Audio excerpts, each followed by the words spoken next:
Would you like to know how to improve your safety program at work and improve all performance metrics as well? Hi, it's Brian McWhorter with Safeopedia, and I want to talk to you about self-directed work teams. Truth is, we do a lot better as a team. We have a strong social component where we tend to gravitate together. And if you don't have a formalized team structure at work, you have an informal one. We call these cliques. Again, we tend to work better together. So what is a self-directed work team? Well, let me give you an example before I explain how to set one up. The best example I can give you is any sports team. If you look at a basketball team, the 5 players on the court would represent the self-directed work team. They have parameters and guidelines given to them by the rules of the game and the coaches and their trainers.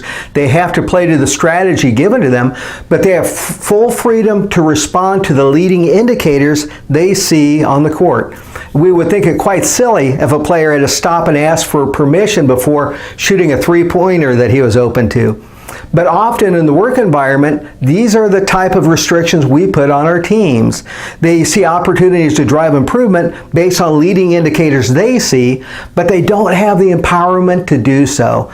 Okay, a self-directed work team is any time you create a team at work and you give them freedom to respond and manage their leading indicators.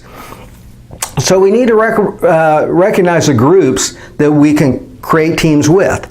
And what we want to do is look at groupings that are natural in the work environment where people deal with the same problems and the same conditions. In a restaurant, maybe our teams would be the kitchen staff. Another team could be the wait staff, so the waiters and waitresses, hostesses. Anyone that is dealing with the same problems, conditions, that feels the same pain.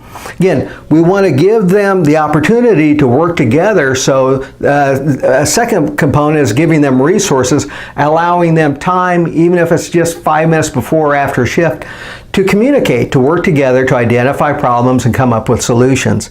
For safety, something magical seems to happen when we form these teams. We do truly become our brother and sister's keeper. We will look out after those on our teams. When we have a team, we have a sense of pride that goes with the team. We don't want one of our team members to get hurt. So if we see someone not wearing the proper PPE or working with a guard off, we remind them. And I've seen this often in work environments that use teams.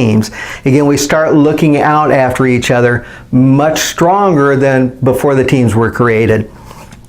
Okay, so you want to identify your groups, then give them guidelines and parameters.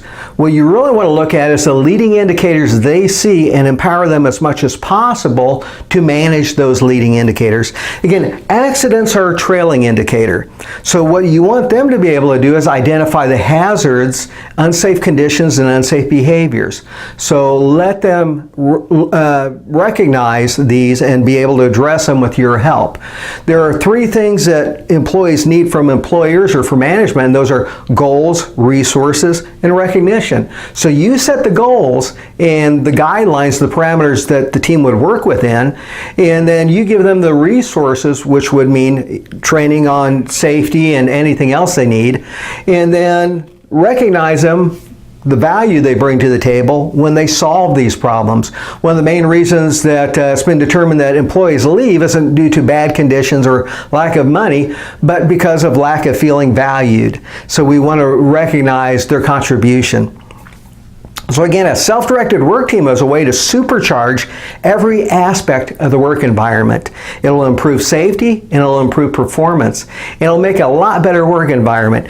Truth be told, none of us like being told what to do. We would rather be told what a problem is and given the opportunity to solve it on our own. We're used to managing our life at home. We want to be able to manage work as well. And we'll do much better doing this as a team.